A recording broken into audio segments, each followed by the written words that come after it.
Hello everybody, welcome back to the channel. And today we're going to discuss how gifted and talented students might be at a higher risk for developing gaming addiction compared to regular people. If you're new here, my name is Mathu and I help parents rid their sons of gaming addiction.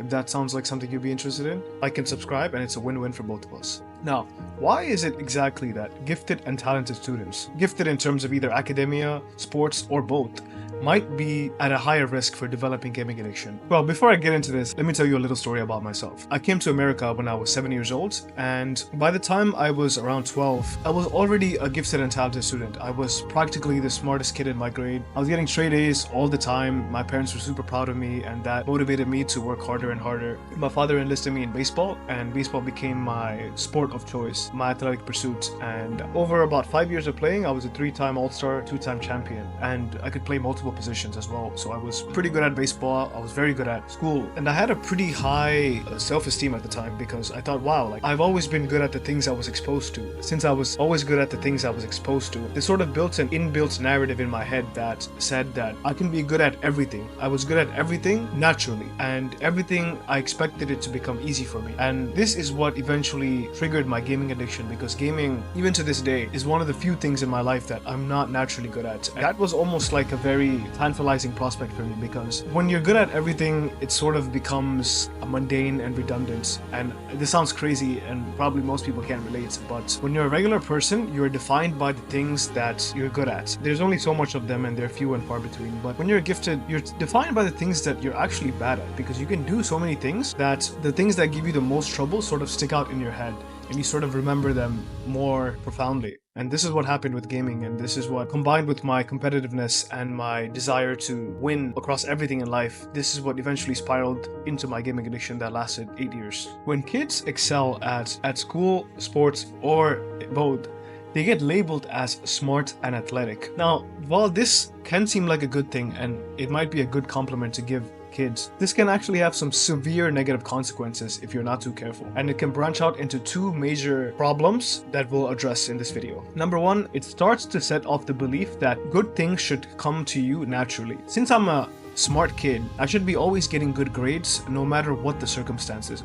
It doesn't matter if I go to high school and the classes get harder. It doesn't matter if I go to college and I have to learn time management and independence and the classes get harder. I sort of have this inbuilt expectation that I should always get A's because my parents labeled me as a smart kid. And this is also true with sports. Like, since I was labeled as athletic, I should always be fit. I should always be in shape. I should always be strong and athletic and agile all the time. And what happens is that when it becomes part of your identity, when these words that people have used to label your son has become part of their identity, they sort of break down when eventually life catches up to them and they are no longer at the top. Unless you're top 1% at a particular pursuit, you will never win all the time. Eventually you're going to hit a plateau and a roadblock, and you're going to have to learn to become a regular person again in your endeavor, and learn to problem solve your way, and learn to have patience in your progression. And this patience in progression is something that most gifted people don't have, and they're not used to working hard for the things that they want. And as a result, they get frustrated and turn to stuff like gaming as an escapism. The reason why they turn to gaming for escapism is because gaming has a more streamlined progression model, and unlike real life, and we've discussed this loads in this channel, you can always measure progression in gaming, whereas you cannot do that in life. And this is one of the biggest allures to gaming, and why especially young men are so addicted to it, is because they want to progress in real life, but it's so inconsistent. Their progression can fluctuate, and most importantly, they can't track their progress. Whereas in gaming, you can track your progress. You can always adjust the difficulty of the game to make it easier for you. And as a result, young men get hooked onto that pursuit of status and of accomplishment. Going back to the self-fulfilling prophecy of kids being almost forced in a way to uphold to the labels that others have set onto them, it's also important to understand that while this can motivate them to try harder, and of course they can obviously succeed by having these labels placed upon to them, it is also important to understand that they may not. They might fail sometimes, and like we've discussed before, young gifted people don't really take well to failure, and they don't see it as an opportunity for growth. They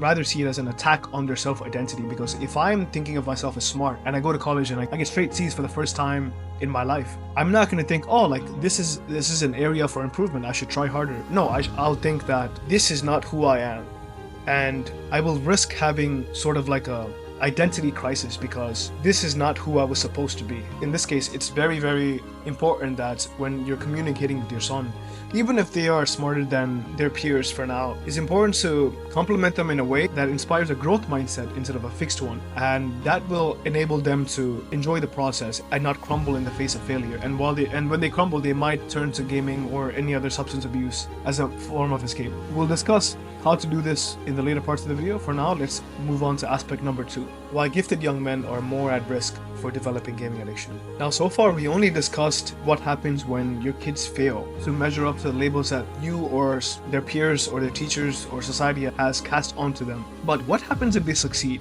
Ironically, when they succeed at measuring up to these toxic labels that people have created for them, that can also screw with them and snowball into addiction, especially gaming addiction, because it's so accessible. When they repeatedly show to themselves that they are smart, they are athletic, they are good with whatever, they are going to go through their lives expecting to reproduce this in the future. And failure to reproduce this can cause withdrawal and denial, which can eventually snowball into escapism. And we all know how gaming is an extremely good source of escapism. Because of the reinforcement they received, it can snowball into one or more of these scenarios.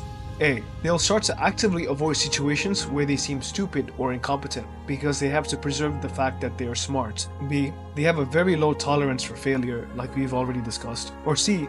Even when they do accomplish something, they are not happy and satisfied about it. They're not fulfilled about it because they have such lofty expectations for themselves. Now, I can personally say, as someone who has been a gifted student and has had people tell me how smart I am, I've been subjected to all 3 of these symptoms, sometimes even all at once. It's an extremely overwhelming feeling because it feels like no matter what you do, you're never satisfied. It is almost like an addiction in the sense that there's diminishing returns to taking a hit. Like, eventually you're going to be so unfulfilled with your accomplishments because the standards just keep getting higher and higher and higher. And while yes, that might be good for achieving greater and greater things, it comes at the cost of their mental health, and that's something to keep in mind. They've become so used to the praise and adulation that they're sort of numb to it. It's sort of like an addict developing tolerance, and they have to keep doing more in order to get the same hit. They have to invest an inordinate amount of effort and energy into their pursuit in order to get the same sense of fulfillment again. And what all this does is that once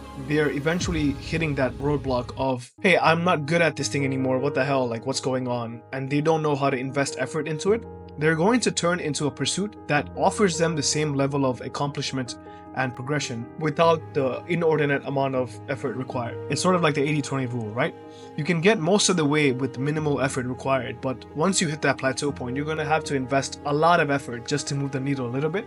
And gifted people that have had everything handed to them on a silver platter simply because of their genetics and how good they are naturally, most of the time they won't be willing to put in that effort. And this is where they can turn into gaming. Since gifted people are also very accomplishment focused and goal oriented, games can often take advantage of this and put a lot of goals in front of them and give them easy progression schemes in order to keep them addicted to the model longer and longer. Now that you know how your gifted sons might be in danger of gaming addiction, how do you go about solving this problem? I'm going to give you a few tips. One, and you hear this repeated all the time across the internet, but it's worth repeating, is that it's good to praise the effort instead of the results. Now, this does a few things. One, instead of measuring them on the outcome, you measure them on the input. When you break it down, most gifted kids are recognized for their output. Either they're getting good grades or they're achieving something. And the gifted and talented system, especially in America, elevates people who have done the work and achieved the results. And while this is not necessarily a bad thing, it's important to acknowledge that the results are a byproduct of the effort. Now, gifted kids might not have to put in as much work to get the same results, but that's not going to last forever. So in order to combat against that, and in order to inspire a level of dogged determination within them, it's important to compliment them on their grit and their effort. So even if they get hit in a roadblock or if they get stuck in a plateau, they're not going to give up simply because they're not achieving the results that they're supposed to. There's also another frame you can set. Instead of calling your son smart or athletic, reframe their identity as inexperienced. Now, let me explain. Let's say they're a junior in high school and they're studying for their SATs or something, and they've been a good student, relatively a good student for most of their life, but for some reason their practice tests are coming back and they're getting very low grades and they're freaking out and they don't know what to do, right? In this scenario, if their identity is labeled as smart, they're not going to be able to cope with the fact that they're getting low grades, because it's not what a smart person does, right? So they've hit a plateau point and their identity is making them unable to break that plateau and put the effort necessary to get the result that they want. In this scenario, it's important to reintegrate to your kid that they're not smart or a genius or stupid or whatever. They're simply inexperienced. Reframing their identity from a results-orientated frame into a input-orientated frame, such as, hey, you simply don't have the reps on it, you simply don't have the experience needed yet. So why don't you invest your time? And instead of like moaning and bitching about why you haven't aced the test, why not just spend even more time getting familiar with the material so you can get better over time? What this does is that it reframes their mind into, instead of worrying about the results and thinking of that as the end product that they should be focusing on, they instead worry about just simply putting in the hours to get the reps in order to get better at it. The goal becomes how much time did you invest on studying for the test instead of what grade did you get on the test. Simply by reframing their brain to accept this as the barometer of success enables them to break out of their toxic gifted and talented mentality and actually put in the effort to get what they want. Parents, it's important to understand that a lot of gifted and talented kids are simply at the risk of collapsing under their own and other people's expectations of themselves. Turning the focus away from the results and instead looking at the input is one of the fastest and most effective ways to keep themselves from collapsing under those expectations. Another important thing that I want to leave you guys with is that you can teach your son to do some deep diving onto himself and reflect on what he actually wants. Oftentimes, as parents, you might be inclined to look out for the best for your son. You're obviously well within your rights to do this, but at the end of the day, the objective of parenting is not to have a kid that gets straight A's or has a trophy cabinet full of athletic achievements. The objective of parenting is to develop a self-sufficient, independent adult, right? And you want to imbue your kids with the necessary skills and knowledge so that they can go out into the world and fend for themselves without having to rely on you. If you can do that properly, no matter how smart or dumb they might be, you are a successful parent. With this being said, it's important to sometimes sit down with your son and have a heart-to-heart discussion about what they actually want out of life, what their goals are. Because when you're a gifted and talented kid, and I can relate to this myself, your goals sort of take a backseat to other people's expectations of you. Your singular focus in life becomes living up to other people's labels of being smart or being athletic or being this or that. You don't even develop your own sense of identity because you're too busy, your mental faculties are too busy trying to live up to other people's expectations. And this can become extremely toxic in the adulthood, where they won't have the ability to think for themselves, and rather they are too busy being like worker drones that just want to please everyone else around them, and they'll go through whatever means just to have people say nice things about them. In order to put the agency back into their lives, it's important to first take a step back as a parent and think that how much are you imposing onto your kid? How much of your maybe unfulfilled desires or just simply grandiose expectations that you're imposing onto your kid? Rather, take a step back and really sit down and ask them what they want out of life and how you can help them to achieve that into the future. Because keep in mind, I'll say it again, the objective of parenting is not to raise like a smart kid. It's not to have trophy children that you can show off to your friends or family or whatever. It's to raise self-sufficient, independent adults that can fend for themselves in the real world. And heaping toxic expectations onto them is not going to do that for them, because they're going to be reliant on other people's validation in order to think of their life as successful, and you don't want to burden your son with something like that. I'm in the process of removing myself from the toxic expectations that my parents have heaped onto me as a kid, and I don't even blame them for it because they don't know that they were doing this. But it's important, and you might not know too, because so I'm not even blaming you that if you are doing this. It's important to acknowledge when you're doing it and simply to take a step back and stop trying to live your life vicariously through your children. If you guys want more help with this, I have a one-on-one coaching program where I can sit down with you and talk through specific needs and talk through your specific needs and help you rid your son of gaming addiction. Every person is unique and they might have their unique circumstances for why they might be addicted to gaming in the first place. If that sounds like something you'd be interested in, the links to my school community is in the descriptions below. Other than that, guys, that's it for me from this video. I'll see you guys in the next one. Bye.